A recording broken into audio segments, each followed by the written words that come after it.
Баршаңызға сәлем оқушылар. Бүгін сіздермен 8-ші сыныптың қазақ тілінен 5-ші 6-шы сабақты жалғастыратын боламыз. 5-ші 6-шы сабақ бізде қазақ жазуы деп аталады.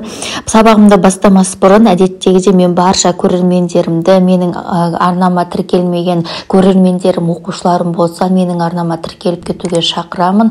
Ол үшін подписаться деген сөздің үстін басып, менің арнама міндетті түрде тіркеле кетіңіздер. Өйткені алдағы уақытта жаңа сабақтар өте көп болады.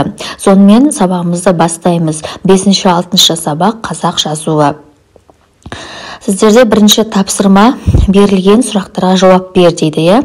Бірінші, көне түркі жазба ескерткіштерін зерттеген ғалымдардың еңбегі туралы не білесің? Көне түркі жазбалары немесе Орхон-Енесей жазбалары, түркі тайпаларының тасқа қашап жазған жазбалары. Көне түркі жазуы жұмбағын 1893 жылы Томсон шешкен. Орхон ескерткіштерінің тұңғыш жинағын 1894 жылы Радлов жасаған деп жауап беруге болады. Екінші, Орхон ескерткіштері қай жерден табылған? Орхон ескерткіштері алғаш Орхон өзені бойынан, кейін Енесей өзенінің жоғарғы ағысында табылды. Үшінші сұрақ, көне түркі ескерткіштерінің құндылығы неде? Көне түркі ескерткіштерінің құндылығы олардың сан ғасырлар бойы тасқа қашалып, өзіндік тарихи деректерге толы екендігінде. Төртінші, жазбаша әдебиеттің дамуы туралы не білесің? Қазақ әдебиетінің ежелгі бастаулары Алып ер-тоңға, Шу батыр дастандарында жатыр. Орхон-Енесей жазба ескерткіштері ұлттық әдебиетке тікелей қатысты 3 түрлі мәселенің басын ашып берді. Біріншіден, қазақ жазба әдебиетінің түп тамыры түрік қағандығы тұсынан басталатыны белгілі болды. Екіншіден, өз дәуірінің кескін келбетіне сай дамыған мәдениет мен өнерінің болғандығын айғақтады. Үшіншіден, жазба жәдігерлер поэтик қуатымен, тарихи шежірелік сипатымен және ой тереңдігі, мазмұн байлығы, көркемдік қасиеті жағынан түркі тайпаларында сөз өнерінің жоғары дәрежеге жеткенін көрсетті. Жазба ескерткіштерінде ауыз әдебиеті үлгілерінің орын алуы жазба әдебиетінің қайнар көзі болды деп осы барлық 4 сұраққа осылай жауап беруге болады. Екінші тапсырма. Сызба бойынша қазақ жазуы туралы мәліметтер жина. Бірінші, руналық жазу. Руналық жазу германдықтар қолданған әліпби, латын жазуының таралуына байланысты қолданыстан шыққан. Руналық жазудың таңбалары сына тәрізді сүйірленіп, негізінен металл, тас, ағашқа жазылған. Бұл әліпбидің құрамы таңбалануы уақыт өткен сайын өзгеріп отырған. Екінші, араб жазуы. Қытайдың Шыңжаң ұйғыр автономиялық ауданындағы Іле қазақ автономиялық префектурасындағы қазақтар үшін ресми алфавит. Ол алғаш рет 11 ғасырда Қазақстан теориясына енген және 1929 жылы латын әліпбиі енгізілгенге дейін қазақ тілінде жазу дәстүрлі түрде қолданылған. 1924 жылы қазақ зиялысы Ахмет Байтұрсынов араб жазуын қазақ тіліне сай етіп реформалады. Үшінші, ұйғыр жазуы. Ұйғыр жазуы көне жазба мұралары, көне ұйғыр жазба ескерткіштері негізінен алғанда Шығыс Түркістан мен қазіргі Моңғолия жерінде сақталған. Көне ұйғыр жазуы 5 ғасырда қалыптаса бастады. Көне ұйғыр жазба ескерткіштері жазудың руналық, манихи, ұйғыр және араб графикасы негізіндегі 4 түрін басынан кешірді.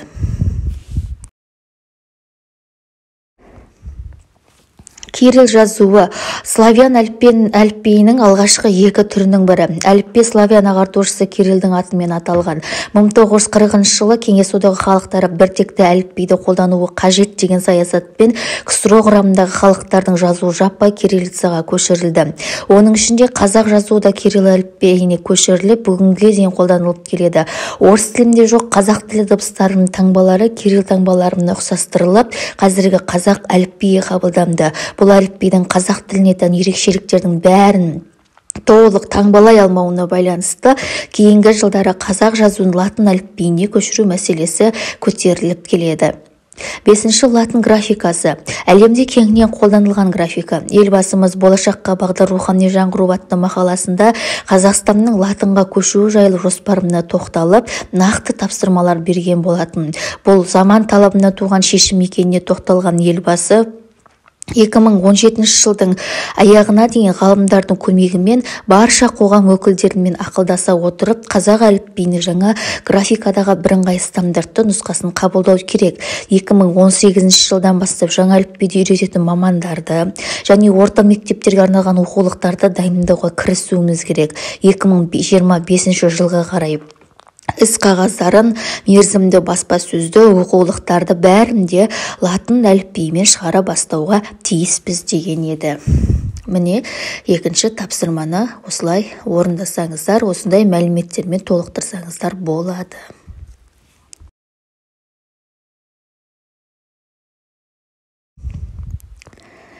Төртінші тапсырма. Мәтінді мұқият оқы. Қазақ жазу тақырыбында сыныптасыңмен пікірлес дейді. Мен өзімнің пікірімді бірден қысқаша ғана жазып өттім. Өздеріңіз толықтыруларыңызға немесе өз сөздеріңізбен қайта осы үлгі ретінде өңдеулеріңізге болады. Менің ойымша, қазақ жазуы тұңғиық тарихы бар керемет графика. Ол қаншама ғасырлар бойы өзгерісте болды. Өз бойына талай тарихи оқиғаларды дарытты. Қазақ графикасының дамуына араб, кирилл, латын графикаларының қосқан үлесі зор. Олар заман талабына сай болып, қазақ тілінің әлемдік дағдарыста орын алуына септігін тигізді. Сондықтан бұл жазулардың да біздің түпкі тамырымызда орын алуы ғажап емес. Бесінші тапсырма. Жалғастырып жаз дейді. Қазақ тілі ең бай тіл. Қазақ тілі ең көркем тіл. Тағы да жазуларыңызға болады. Қазақ тілі ең түсінікті тіл, әдеби тіл, сөздік қорға өте бай тіл деп әрі қарай өздеріңіз толықтырып жазуларыңызға болады.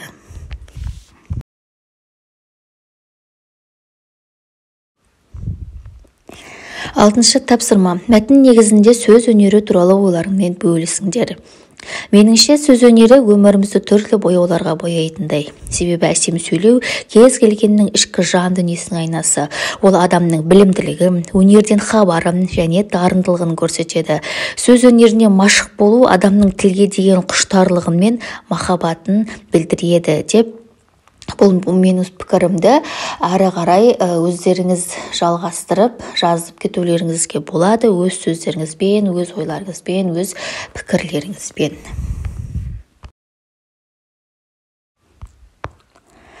Бұл сіздерде оқушылар жетінші тапсырма, мына жерде жетінші тапсырма тарихи орындар, тарихи ескерткіштер, көне қалалар, көне кесенелер, еліміздің көрікті жерлері деген кестені толықтыруларыңыз керек. Мен үлгі ретінде сіздерге үш мысалдан келтірдім. Мысалға тарихи орындарға бірінші Әулиетау. Одан кейін Едіге шыңын, Теректі әулиені жатқызуға болады. Ал тарихи ескерткіштер қатарында Күлтегін, Тоғынкөл ескерткіштері, Қожа Ахмет Яссауи кесенесін жатқызуға болады.